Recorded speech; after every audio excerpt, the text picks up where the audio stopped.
Okay, good noon usab kanatong tanan Luzon, Visayas, Mindanao. Good noon Philippines, good noon usab universe. Ada na pod kita mga higala dinhi atong tulumanon sa kahanginan CONA Catechesis on Air ug ako lang gihapon kini inyong ubos nga alagad Reverendo Padre Edwin Academia Akap. Aboy no adlaw na usab karon nga Huwebes, no? Huwebes na mga higala. Pizza, 17 na kini sa bulan sa...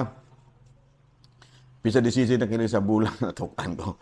Pizza 17 sa bulan sa Agosto, no? So, kumusta naman, no? Naghinaot kita nga anaa kamong tanan sa kapiskay sa panglawas. Abay, no, kundi ay kanang congratulations, no? Alang sa mga na nagfiesta kagahapon sa mahal nga patron, Senior San Roque, no? Sa amo diri sa kining ayungon ang nagfiesta diri mao ang barangay Kalag-Kalag, no? Congratulations, no, sa mga taga Kalag-Kalag, no? Successful kayo ang inyong fiesta kagahapon o atong daygon si San Roque, no, sa iyahang usab nga mga pangama alang kaninyong mga taga Kalag-Kalag. Okay, nahala no? Nahala no? Ato po di ay nga timbayaon og maayong munto ang atong talahurong obispo, Bishop Julito B. Cortez, ang atong station manager, si Father Rama Ata, ang ato apod nga mga katikistas, tanan, no? Padayon kita sa ato ang pagpangawhagan sa atong mga katikistas nga mopadayon gyud, no, sa mga kalikukan sa pagpanudlo sa mga bata. No, ato po di ay nga i-congratulate, no, ang ato ang mga estudyante, no, karong August 29 na ang inyong opening of classes. Gani sigon sa ako ang nasayran 31,000 kabuok, no, ang mga pulis nga i-deploy sa PNP para mo kanang gitawag natong manalipod to protect nga walay mga untoward incident nga mahitabo sa opening of classes karong August 29. Mura o kuan man siguro na, no, Martes man siguro na, okay, no. Nahala, no, ari kita may gala sa CBCP News, Bishop Julito, CBCP News, Bishop Kuli Bagaporo, Pangulo sa Caritas Philippines, nanawagan karon ngadto ni Pangulong BBM nga imuon nga nationwide o lukob nasod ang ban sa mga reclamation projects, no. Dugang niya wala gyud kaayuhan, no, nga gikatampo ang mga reclamation projects sa ato ang nasod. Balita manghigala gikan sa Vatican, magampo kita alang sa kalinaw sa Ukraine ug sa tibuok kalibutan. Mao kini ang nahimong mensahe usab ni Pope Francis panahon sa Fiesta sa Birhen sa Asuncion, no, sa Our Lady of the Assumption. So nanganawalhaga ng atong talahurong Santo Papa, no, si Pope Francis nga unta magmalinaw na, no, ang nasod sa Ukraine. Okay, mao kadtong higala mga balitang simbahan ni ining kamuntuhon. Abi no do na day kamahisgutan mahigala, no, kini kabahin bas bugas ba. Actually nang nagtanaw-tanaw ko sa mga kinibitaw mga headlines karon, murag problemado gyud ta tungod kay ato ang kuana bitang usa sa mga gisaligan nato alang sa ato ang supply sa kining bugas.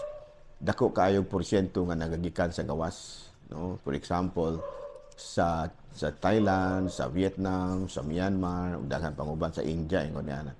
So para nako murag dili ni siya kaayo maayo nga sitwasyon tungod kay manimbako ra ta ba ug pananglitan oroy og do na bay mga ginagmay nga mga gubat-gubat.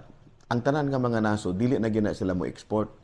So kung dili sila mo export, kita nga nagsalid og importation gikan sa gawas unsay mahitabo, maka-experience niya ta og food shortage. So muna nga ato lang nga komentaryo gamay nga kung mahimo no ato gyud nga i-increase ang atong production ng mga pagkaon.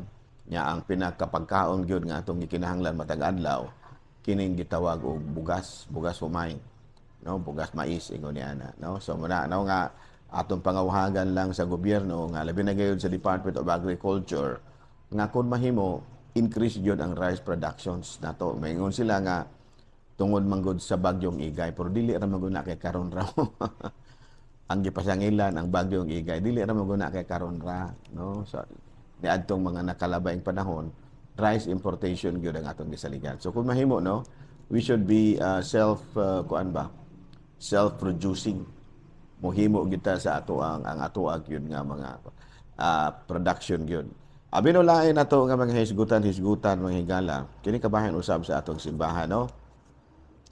Sa katekism nato no importante kaayo gyud nga ato nga i-emphasize ang para sa mga bata ba. No, mga bata kini bitang first communicants, second communicants, and then may follow up. Kinahanglan mas maayo alang kana sa ako bang obserbasyon ba. Mas maayo gyud nga i-emphasize gyud nato ang katekism gikan sa gamayng bata, and then dunay follow ups no during the Sunday classes.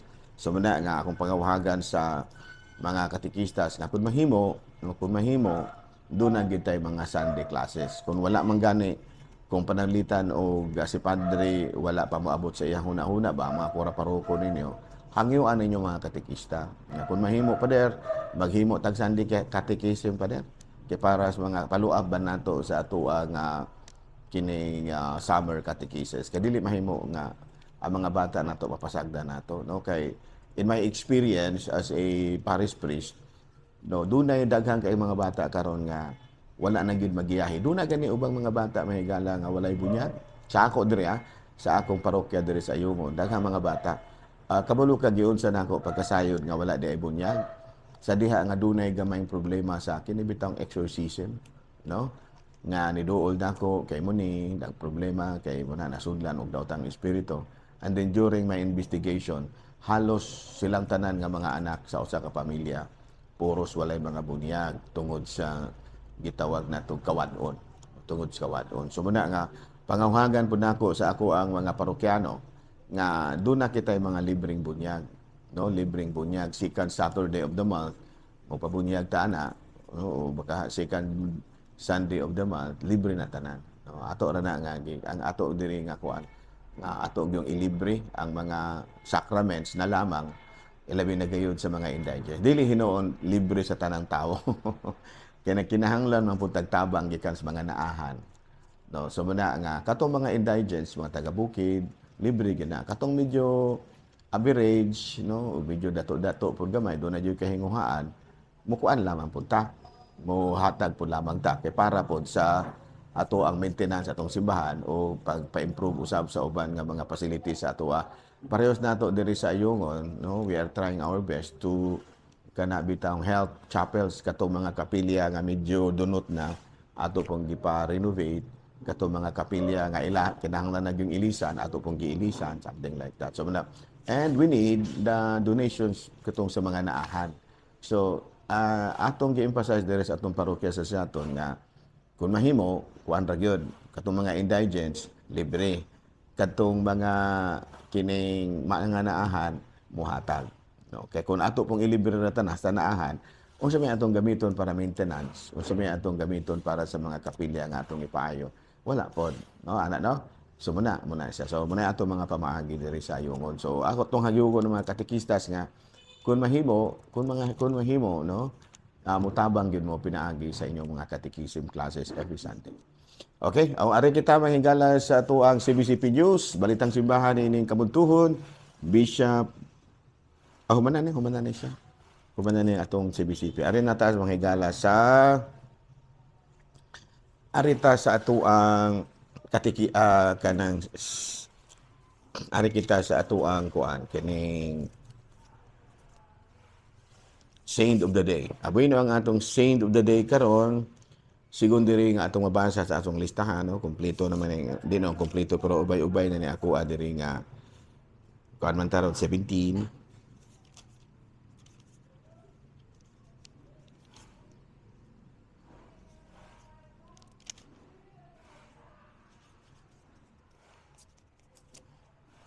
August 17 ang atong Saint of the Day karon sigon diri sa ato ang listahan. Mantay na naman tay mga listahan diri mahigala kay kaluoy Ginoo dugay naman ang ato ang programa.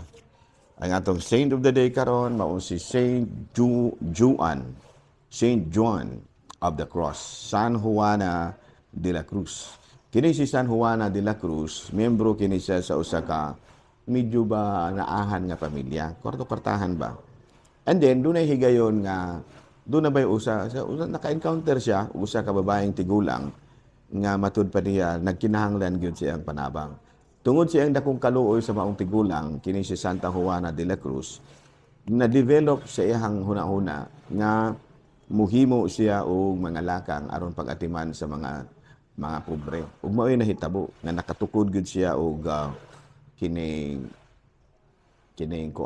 kining grupo nga gitawag nato og Congregation of Our Lady of Providence aron gyud nga mamahimo nga permanente ang ilang pagtabang. So ingon niya ano. So muna nga karong adlaw gihinumduman nato si Santa Juana de la Cruz. Okay. Bino arin na ta manghigala sa atong mga katekisis. Doon na tayo mga katekisis diri unang una. What are the 3 levels of reverence? Ano mga pangutana. What are the 3 levels of reverence? Tulo kahutong sa pag-simba. Reverence. Number 1 is latria. Kining latria, this is the reverence and worship that we give to God alone. So manay latria, L-A-T-R-I-A. Latria, no? This is the reverence and worship that we give to God alone. And then doon na kita hyperdulia, no? Hyperdulia meaning this is the reverence that we give to Mary as the greatest of saints and Mother of God. No, hyperdulia, Hyperdulia. And then dulia, no, dulia. This is the reverence that we give to saints. Importante ni siyang ato ning masabtan mga gala kay sometimes nagtuo man gud ta nga labi na mga laing pagtulon ano, nagtuo sila nga ang ato ang pagtahod nga gihatag ngadto sa mga santos pareho sa atong pagtahod nga gihatag sa mga ngadto sa Dios. Muna nga ma-accuse ta usahay mga Katoliko o kanabitang worshiping idols gipaka-Dios nato ang mga santos dili. Sa Katolikong pagtuo, there is a difference between the 3 levels of reverence. Number 1 is latria, nga atong mga pagtahod nga alang lamang sa Dios. Hyperdulia, nga mga pagtahod nga atong gihalad alang lamang kang Mama Mary.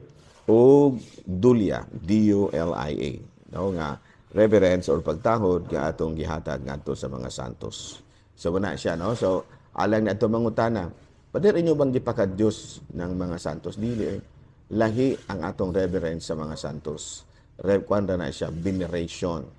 Unya kang Mama Mary, lahi po ng iyaha. Ang gitawag nato niya na veneration gihapon. Pero sa highest level of reverence nato nga mao ang latria, mo kana siya gitawag nato worship na siya. So, klaro ba? Sige. The last topic nato karon, what are the 3 Marian sacramentals?